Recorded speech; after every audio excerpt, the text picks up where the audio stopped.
In the ever-thickening web of secrets and revelations that define life in Port Charles, General Hospital is preparing to shake the foundations of one of its most storied families, the Quartermaines, with a stunning truth decades in the making.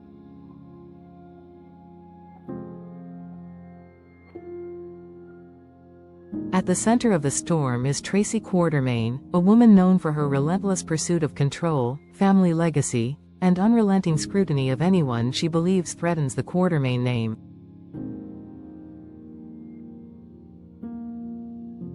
Her target? None other than Lois Cerullo, whose decision years ago to support her daughter Brook in giving up a child for adoption may now ignite a family war. What begins as a confrontation between two strong-willed matriarchs quickly spirals into a revelation that could alter the dynamics of the Quartermaine family forever. Gio Palmieri may not be who he believes he is, and the truth could devastate everyone involved.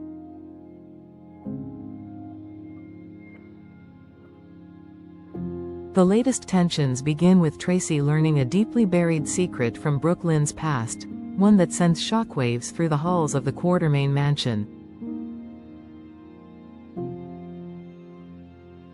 As the truth emerges that Brook gave birth to a son as a teenager, only to place him for adoption, Tracy is left rattled, not by the decision itself, but by the implications for the family's legacy.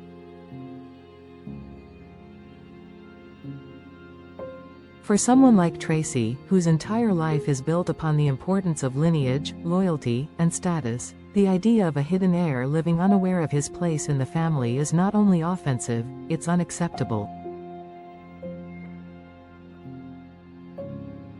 Without hesitation, Tracy confronts Lois, demanding to know how she could have kept something so monumental from the family, especially from Ned. What follows is a ferocious verbal clash between two powerful women who love Brook but see the past and future through entirely different lenses. Lois, passionate and protective, defends her actions, arguing that her daughter's emotional state and maturity at the time warranted the difficult decision to give the child up.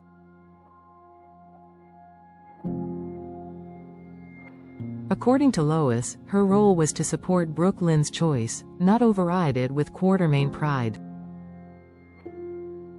But Tracy sees it differently. To her, Lois's choice to keep the child's existence hidden feels more like a deliberate act of sabotage.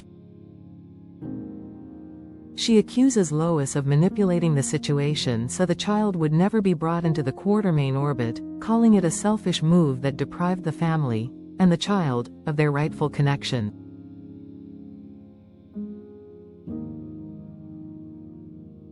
The fight escalates when Tracy insinuates that Lois had no problem sharing this secret with her own mother, Gloria, but conveniently omitted it from Ned, who had every right to know.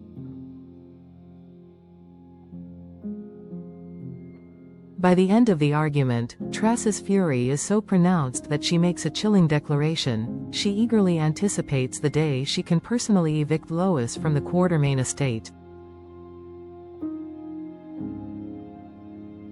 But this is only the beginning. Once Tracy smells a secret, she doesn't stop until it's dragged into the light. With newfound determination, she quietly begins her own investigation. She doesn't need permission. She doesn't need an invitation. What she needs is the truth, and she's willing to use every ounce of Quartermaine power and resource to get it. It doesn't take long for her to uncover the breadcrumbs, the records from California, Brook's suspicious silences, and finally, a set of cryptic legal notes once tucked away in Martin Gray's briefcase.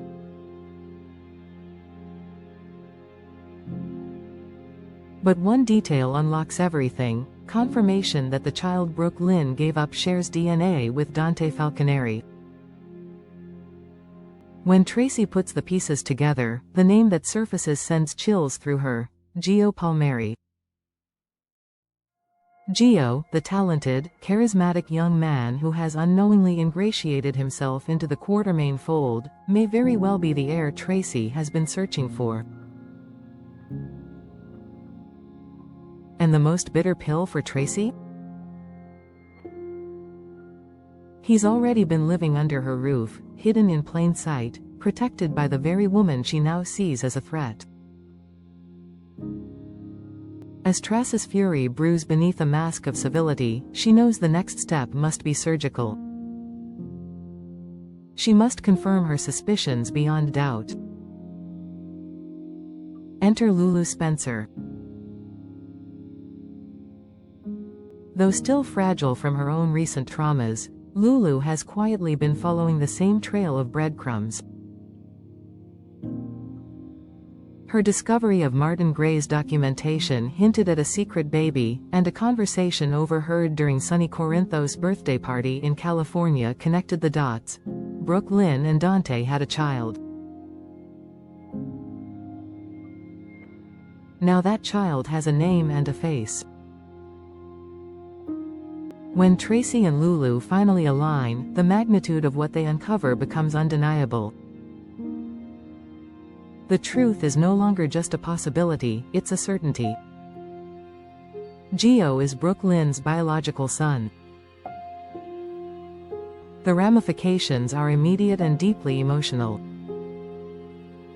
Tracy is livid. Not just because of the lies, but because of what she sees as a betrayal to the family's identity. How could Lois allow this young man to grow up detached from his legacy? How could she smile across the dinner table every night, knowing she was keeping such a defining truth from them all? The confrontation that follows between Tracy and Lois is seismic. But this time, the stakes are higher. It's no longer just a difference in parenting styles, it's a reckoning. Tracy accuses Lois of robbing Gio of his birthright and manipulating the entire family with her silence. Lois, battered but unbroken, stands her ground, insisting she protected Brook Lynn's wishes and Gio's well-being above all. She reminds Tracy that family is not just about blood, it's about love, timing, and personal agency. Still, Tracy has no patience for such nuances. To her, Gio belongs to the Quartermains now, and she will make sure he knows exactly who he is, and who kept that from him. In the wake of this revelation, questions mount. Will Brook Lynn be ready to tell Gio the truth herself, or will Tracy beat her to it? Will Gio embrace his Quartermain heritage or reject it as another layer of betrayal? And what will this mean for his relationship with Brook Lynn, Ned, and the rest of the clan? One thing is certain, Tracy Quartermain has reopened a chapter Brook Lynn and Lois thought was closed forever. And in true General Hospital fashion, the fallout promises to be as emotionally explosive as it is inevitable. With secrets unraveling and loyalties tested, the Quartermain household may never be the same again. Would you like me to continue the next part of this storyline with Gio's reaction or Tracy's next move?